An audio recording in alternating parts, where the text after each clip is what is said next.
Olá, gente, Deus abençoe, sejam todos muito bem-vindos aqui ao meu canal, nesse canal que nós ensinamos unicamente o que é católico, né? Então você que quer conhecer melhor a fé católica, clica aí para seguir, né? Aqui embaixo, se inscreve no canal, dá o seu joinha e hoje eu vou aqui responder, certo? Responder uma pergunta que me fizeram muito interessante. De vez em quando alguém me para na rua para conversar comigo e me pergunta isso, né?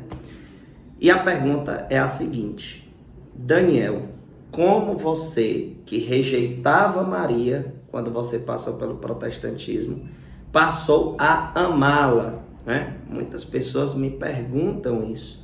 Como foi esse processo, né, gente, daquele cara que rejeitava Nossa Senhora passar a amar ela? Bom, antes de eu responder, eu quero aqui explicar para as pessoas que estão chegando agora como foi minha trajetória, né?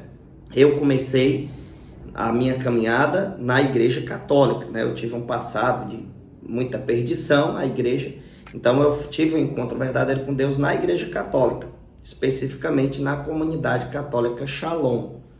Daí, com pouco tempo, né, depois de 2 a 3 anos mais ou menos, por volta disso, eu na comunidade Shalom, eu acabei que caindo aí nas argumentações de um pastor protestante e fui para o protestantismo.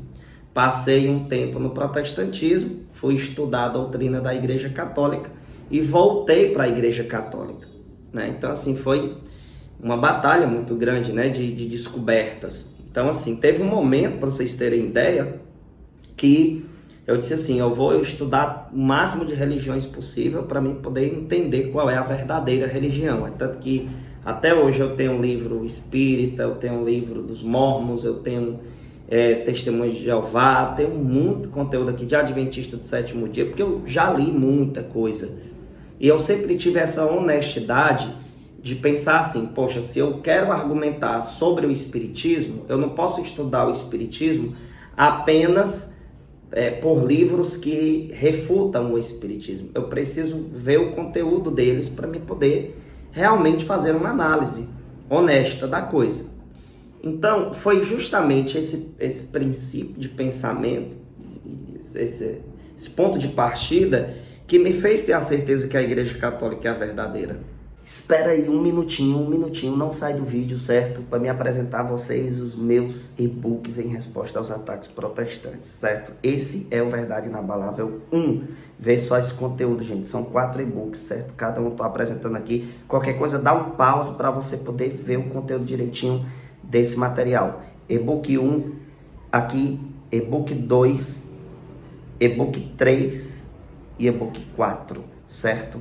É esse conteúdo aqui. Qualquer coisa, fala comigo no WhatsApp e eu vou estar lá respondendo você como você adquirir esse material, beleza? Deus abençoe. Valeu. Continua aí no vídeo, hein?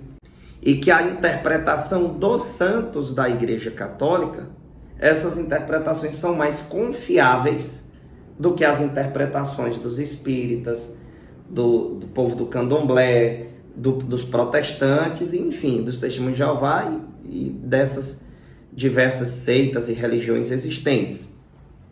Daí, quando eu fui fazendo esses estudos, eu no protestantismo, eu tive essa decisão, né, porque nos cultos que eu estava pregando, eu queria falar com propriedade, então eu no protestantismo fui fazer esses estudos. Quando eu fui me aprofundar referente à Igreja Católica, eu busquei conhecer com o Catecismo da Igreja Católica e a Bíblia Católica ao meu lado. Então, gente, eu peguei o Catecismo e eu fui esmiuçar de verdade, eu fui estudar de verdade. Não, peraí, eu não vou falar da Igreja Católica pelo que eu escuto dos pastores. Eu vou falar mostrando, ó, gente, lá no Catecismo da Igreja Católica, no número tal diz isso, e eu pensando, né? Eu vou citar o número, vou ler o que está lá e vou dizer o que está errado. Resultado, fui estudar a fundo o catecismo, voltei para a igreja, né? Então, assim, voltei para a Igreja Católica e nesse processo de saída do protestantismo a retornar a ser católico, lógico que eu tive que passar por um processo de descontaminação, né? Desintoxicação protestante. Por que isso? Porque no protestantismo, gente, há como é que eu posso dizer? Há um esforço muito grande de eles colocar na cabeça da pessoa que imagens é coisa altamente diabólica, que texto é satânico e etc e tal. Então, para você voltar para a igreja, sair do protestantismo e voltar para a igreja, não é fácil, porque tudo que você vê acontecendo, você vai começar a ter aquela suspeita, né? Você vai começar a ter aquele preconceito, entende? Então, isso aconteceu muito comigo. Mas só que o que me fez, né, superar essa dificuldade foi a verdade. Eu fui vencido pela verdade. A verdade me venceu, né? Porque, por exemplo, quando eu via lá as procissões com a imagem de Nossa Senhora, aí eu lembrava de Josué capítulo 6, do versículo 3 ao 6, que existia procissão com imagens sagradas no povo de Deus. Quando eu via lá os católicos chamando Maria de mãe, aí eu ia lá em Lucas 1,43, Santa Isabel, cheia do Espírito Santo, chamar ela de mãe do meu Senhor. E a palavra Senhor só era direcionada a Deus. Então ela é mãe de Deus, porque Deus assim o quis. Deuteronômio 6,4 diz que só existe um único Senhor, que é o Deus de Israel. Então, aí quando eu olhava para o texto, aquelas orações repetitivas, eu lembrava que Mateus 6 condena as vãs repetições. E não repetições que de fato tenha sentido, tenha profundidade, entendeu? Entenda que o protestante, ele pega só essa palavra repetição. Eles não pegam as vãs repetições. O errado é as vãs repetições. E na Igreja Católica também se condena a vãs repetições, que é coisas vazias, coisas que só da boca para fora, sem sentido algum. Aí realmente não devemos fazer. Não devemos ficar rezando só. Não, entendeu?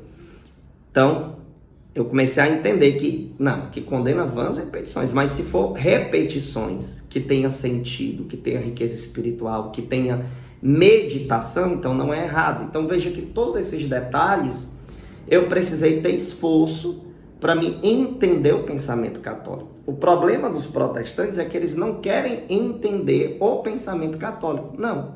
Eles querem julgar de forma temerária. O que é o juízo temerário? É quando eu faço um julgamento que eu não tenho provas para me dar aquela definição.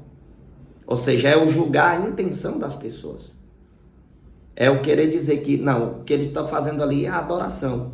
Ora, mas a adoração é um sentimento de considerar algo ou alguém acima de tudo. Considerar aquilo um Deus. E o católico, por acaso, adora Maria? Não. Ele considera Maria uma deusa? Não.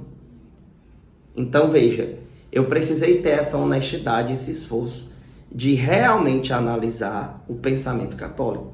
Quando eu comecei a ter esse esforço, eu cheguei a livros católicos que falavam de Maria.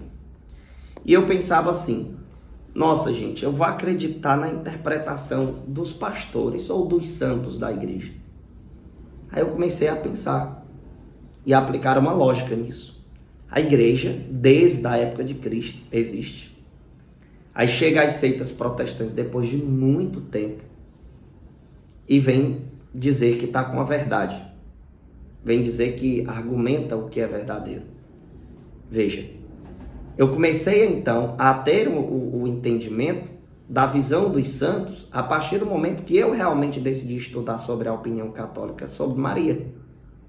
E daí eu tinha na minha frente uma opinião única da Igreja Católica sobre Maria e várias opiniões de várias seitas, de vários hereges e etc. Aí eu peguei e pensei, poxa, eu tenho que ser honesto diante disso. Se na Bíblia diz que ela é cheia da graça, se na Bíblia vai dizer que o Verbo se fez carne e habitou entre nós, no ventre de Maria, se no ventre dela foi dado a Deus algo que Deus nunca teve, que era um corpo, um sangue, um coração de carne, esse sangue, esse mesmo sangue, foi derramado por nós aqui no madeiro da cruz. Qual interpretação eu devo considerar melhor e mais confiável e correta? A dos santos. Aí eu via Por exemplo, Gálatas 2:20, Paulo diz, já não sou eu que vivo, é Cristo que vive em mim. Se Paulo pôde dizer isso, imagine Maria. Se os coríntios em tudo lembravam de Paulo, está lá em 1 Coríntios capítulo 11, do 1 ao 2, Paulo diz que se alegrava porque os coríntios em tudo lembravam dele. Se em tudo os coríntios lembravam de Paulo, isso não era errado, por que eu não posso lembrar em tudo de Maria? Então, é esse meu esforço de conhecer, de tentar pensar da forma lógica, da melhor forma possível, né? Me fez realmente largar o pensamento protestante e voltar para a Igreja Católica. Então, assim, é preciso, meus irmãos, entender que Nossa Senhora, ela é um divisor de águas. E no Tratado da Verdadeira Devoção, vai nos deixar claro isso. Você quer diferenciar o que é o devoto e o que é herege, é só você olhar para a devoção a Nossa Senhora ou rejeição. Os verdadeiros são devotos de Maria. Os que estão errados em suas conclusões doutrinárias, teológicas e etc., são aqueles que rejeitam Maria. Mas aí o protestante vai dizer, não, mas nós não rejeitamos Maria, mas nós acreditamos que ela é nossa irmã, que ela é uma mulher como qualquer outra. Isso é rejeitar Maria. Porque, veja, Maria não é minha irmã, como os protestantes dizem e interpretam. Não. Ela é minha mãe. E por que eu passei a entender isso? Porque lá em 1 Coríntios, capítulo 12, do versículo 12 em seguintes, vai dizer que Jesus, ele tem um corpo místico, que é a igreja. Maria não é mãe apenas da cabeça desse corpo. Ela é mãe do Cristo completo. E eu estou em Cristo. Então Maria é minha mãe também. Então eu comecei a entender com esses detalhes. Ah, Daniel, mas aí eu não tenho essa inspiração que você tem, né? Aí essa criatividade de pensamento. Mas mesmo uma pessoa que não tem essas mesmas inspirações que eu estou aqui argumentando, ela pode muito bem, só com o fato de a Bíblia chamar Maria de mãe do Senhor, de cheia da graça, todas as gerações me proclamaram bem-aventurada, isso já é o suficiente para a gente entender que ela precisa ser honrada por ser mãe do Senhor. E veja que é tão importante, gente, o papel de Nossa Senhora, que a igreja chama ela de corredentora. E por que isso? Que ela cooperou com a redenção da humanidade. Porque lá em 1 João capítulo 1, do versículo 5 ao 7, vai dizer que é o sangue de Jesus que nos purifica de todo o pecado. E esse sangue passou a existir após o faça-se de Maria. Então Maria foi quem disse assim, faça esse sangue em mim. Se utilize de mim para fazer esse sangue que vai ser derramado no madeiro da cruz pela salvação da humanidade. Então isso me fez acreditar, né, e ser devoto e consagrado a Nossa Senhora, né? Aí os protestantes têm diversos argumentos que a gente pode rebater, cada um deles a gente já está aqui sempre respondendo. Mas aí eles dizem, mas Maria morreu. E eu digo para eles, olha, o nosso Deus é o Deus dos vivos e não dos mortos. Os santos não estão mortos. Porque lá na palavra, vai dizer em João 6, a partir do versículo 48, eu sou o pão vivo que desceu do céu, todo aquele que come terá vida eterna, jamais morrerá. Então os santos estão vivos. Se quem comunga o pão, né, Jesus, o pão vivo que desceu do céu, se na Eucaristia quem comunga está vivo, quem come deste pão viverá eternamente, imagine Maria, que o Verbo se fez carne nela. Então teve a assunção de Nossa Senhora. O protestante vai dizer que não, mas aí isso não está escrito ao pé da letra na Bíblia. Ora, mas também não está na Bíblia a lista dos livros canônicos, o nome Santíssima Trindade. Tem um monte de coisa que a gente pode argumentar, que inclusive você pegar João 21, 25 vai dizer que Jesus fez muitas outras coisas que não estão escritas. Então, meus irmãos, e tudo isso eu fui tendo que... As escamas foram caindo dos meus olhos, né? Foram caindo. Então é necessário que tenhamos, certo? Essa honestidade de olhar para os fatos. Se você pegar João 14, versículo 16 ao 18, vai dizer algo interessante, diz assim: e eu rogarei ao Pai que ele vos dará um paráclito, para que fique eternamente convosco.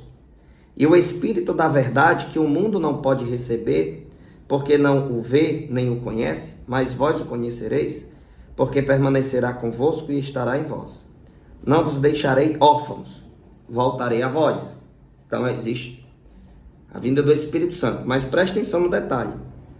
Lá no versículo 26, João 14, 26, vai dizer assim: mas o Paráclito, o Espírito Santo, que o Pai enviará em meu nome, irá ensinar-vos todas as coisas e vos recordará tudo o que vos tenho dito.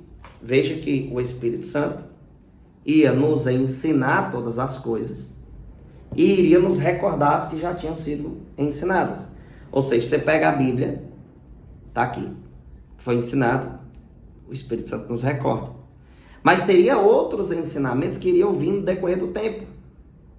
E esses ensinamentos vieram por onde? 1 Timóteo capítulo 3, versículo 15, diz que a igreja é a coluna e sustentáculo da verdade. E olha que interessante o que diz aqui em Efésios, que eu acho muito importante mencionar isso, que em Efésios vai dizer, no capítulo 3, do versículo 10 a 11, vai dizer assim: assim de hora em diante, as dominações e as potestades celestes podem conhecer pela igreja. Conhecimento vem pela igreja. A infinita diversidade da sabedoria divina, de acordo com o desígnio eterno que Deus realizou em Jesus Cristo, nosso Senhor. Então a verdade, ela vem, o ensinamento vem pela coluna e sustentáculo da verdade, que é a igreja. Aí você encontra os 3 pilares da fé católica: a tradição, a Sagrada Escritura e o Sagrado Magistério. Tanto é que no Catecismo da Igreja, no número 85, vai dizer que quem tem o poder de interpretar a Sagrada Escritura é o magistério vivo da igreja. Aí pronto. Foi aqui com esse ensinamento que eu passei a amar Maria. Entendeu? Então, se todo protestante entendesse isso aqui que eu estou dizendo, eles largariam o protestantismo com urgência e procurariam o primeiro sacerdote que eles encontrassem para se confessar, né? Se eles, né, lógico, já tiver passado todo o processo formativo, ter sido batizado, né? Senão, eles vão correr atrás de ser, porque realmente é impossível, gente. Eu era aquele protestante arretado, eu era aquele protestante que rejeitava mesmo, quebrava imagens de Maria. Então, faça chegar esse vídeo ao máximo de pessoas, né, para que mais pessoas possam ter acesso a esse conteúdo. Gente, eu preciso de vocês na missão. Eu vou colocar aqui um dos últimos vídeos da missão que a gente fez agora, nesse mês. Eu conto com a sua ajuda, tá? Então, contribua, ajuda a gente aí nessa missão. Peço a vocês de coração, tá bom? Muito obrigado a todos. Que Deus abençoe e compartilhe. Olá, querido povo de Deus. Hoje, dia 26 de setembro de 2023, a gente conseguiu comprar mais 4 cestas básicas, né? Esse mês foi uma bênção, a gente conseguiu já doar algumas. E hoje, dia 26 de setembro, com novas doações, a gente conseguiu comprar mais 4 cestas básicas para a gente entregar às famílias carentes, tá? Eu vou colocar aí na tela o comprovante da nossa compra, tá bom? Como uma transparência da missão. Lembrando que essas cestas básicas são doações dos nossos seguidores, não é doação minha, é dos seguidores. Eu sou só um instrumento de Deus para levar, tá bom? Até as pessoas. Então você que quer contribuir, tá aí o Pix na tela para você contribuir com as nossas missões caritativas. A gente não vai bater mais foto lá na família, porque é constrangedor, gente, né? A gente tem que filmar a família recebendo, bater foto da pessoa recebendo, então é muito constrangedor. Muito obrigado a quem confia no nosso trabalho, sabe que a gente faz um trabalho de evangelização e caritativo. Então não precisa a gente estar batendo foto das famílias, porque realmente é constrangedor. No começo a gente estava batendo, mas a gente parou. E eu sei que vocês confiam no nosso trabalho. Tá aqui 4 cestas básicas bem completas, tá uma benção. Então muito obrigado e faça sua doação a partir de R$1 se você confia no nosso trabalho. E vamos ajudar as famílias carentes do estado do Ceará. Que Deus abençoe.